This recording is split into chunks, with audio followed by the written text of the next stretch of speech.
کیا آپ جانتے ہیں کہ قارون کون تھا؟ قارون حضرت موسیٰ علیہ السلام کے چچا عیسر کا بیٹا تھا۔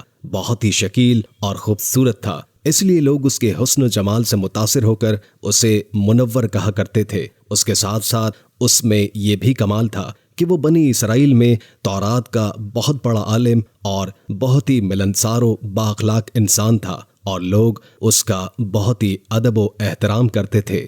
لیکن بے شمار دولت اس کے ہاتھ آتے ہی اس کے حالات میں ایک دم تغیر پیدا ہو گیا، اور سامری کی طرح منافق ہو کر حضرت موسیٰ کا بہت بڑا دشمن ہو گیا اور اعلیٰ درجے کا متکبر اور مغرور ہو گیا۔ جب زکوٰۃ کا حکم نازل ہوا تو اس نے حضرت موسیٰ کے روبرو یہ عہد کیا کہ وہ اپنے تمام مالوں میں سے 1000واں حصہ زکوٰۃ نکالے گا، لیکن جب اس نے مالوں کا حساب لگایا تو ایک بہت بڑی رقم کی زکوٰۃ نکلی۔ یہ دیکھ کر اس پر ایک دم حرص و بخل کا بھوت سوار ہو گیا، اور نہ صرف زکوٰۃ کا منکر ہو گیا بلکہ عام طور پر بنی اسرائیل کو بہکانے لگا کہ حضرت موسیٰ اس بہانے تمہارے مالوں کو لینا چاہتے ہیں، یہاں تک کہ حضرت موسیٰ سے لوگوں کو برگشتہ کرنے کے لیے اس خبیث نے یہ گندی اور گھناؤنی چال چلی کہ ایک عورت کو بہت زیادہ مال و دولت دے کر آمادہ کر لیا کہ وہ آپ پر بدکاری کا الزام لگائے۔ چنانچہ عین اسی وقت جب حضرت موسیٰ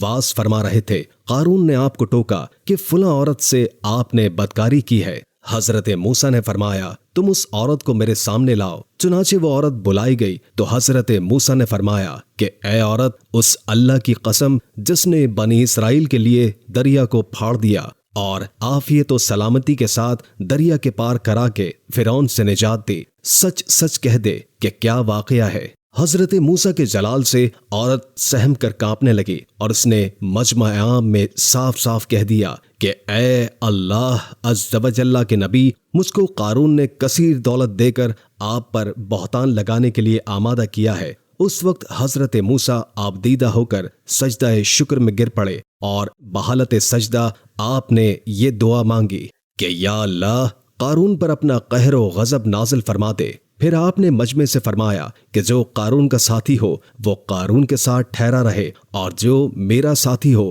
وہ قارون سے جدا ہو جائے۔ چنانچہ 2 خبیثوں کے سوا تمام بنی اسرائیل قارون سے الگ ہو گئے۔ پھر حضرت موسیٰ نے زمین کو حکم دیا کہ اے زمین، تو اس کو پکڑ لے، تو قارون ایک دم گھٹنوں تک زمین میں دھس گیا۔ پھر آپ نے دوبارہ زمین سے یہی فرمایا تو وہ کمر تک زمین میں دھس گیا۔ یہ دیکھ کر قارون رونے اور بلبلانے لگا اور قرابت و رشتہ داری کا واسطہ دینے لگا، مگر آپ نے کوئی التفات نہیں فرمایا، یہاں تک کہ وہ بالکل زمین میں دھس گیا۔ 2 منحوس آدمی جو قارون کے ساتھی ہوئے تھے لوگوں سے کہا کہ حضرت موسیٰ نے قارون کو اس لیے دھسا دیا ہے تاکہ قارون کے مکان اور اس کے خزانوں پر خود قبضہ کر لے۔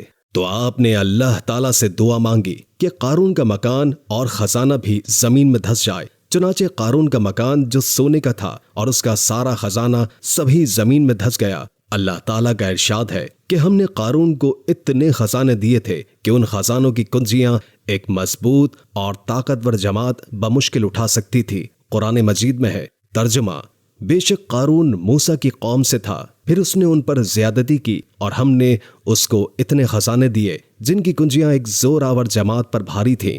القصص 76۔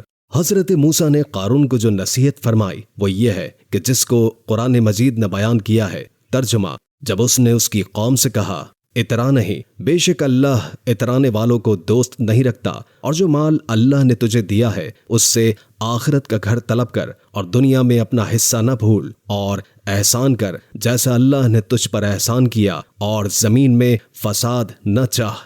سورہ القصص۔ قارون نے اپنے مال کے گھمنڈ میں اس مخلصانہ نصیحت کو ٹھکرا دیا اور خوب بن سور کر تکبر اور غرور سے اتراتا ہوا قوم کے سامنے آیا اور حضرت موسیٰ کی بدگوئی اور ایذا رسانی کرنے لگا۔ اس کا نتیجہ کیا ہوا، اس کو قرآن کی زبان سے سنیے اور خدا کی اس قاہرانہ گرفت پر خوف الہی سے تھر تھرائیے۔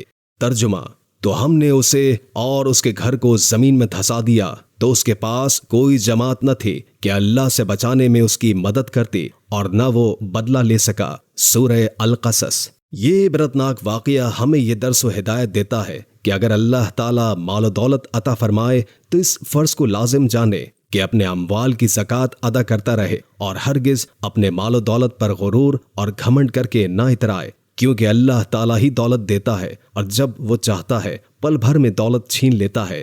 تواضع اور انکساری کی عادت رکھیے اور ہرگز کبھی انبیاء اور اولیاء صالحین کی ایذا رسائی اور بدگوئی نہ کریں کہ ان مقبولان بارگاہ الہی کی دعا اور بد دعا سے وہ ہو جایا کرتا ہے جس کا لوگ تصور اور خیال بھی نہیں کر سکتے۔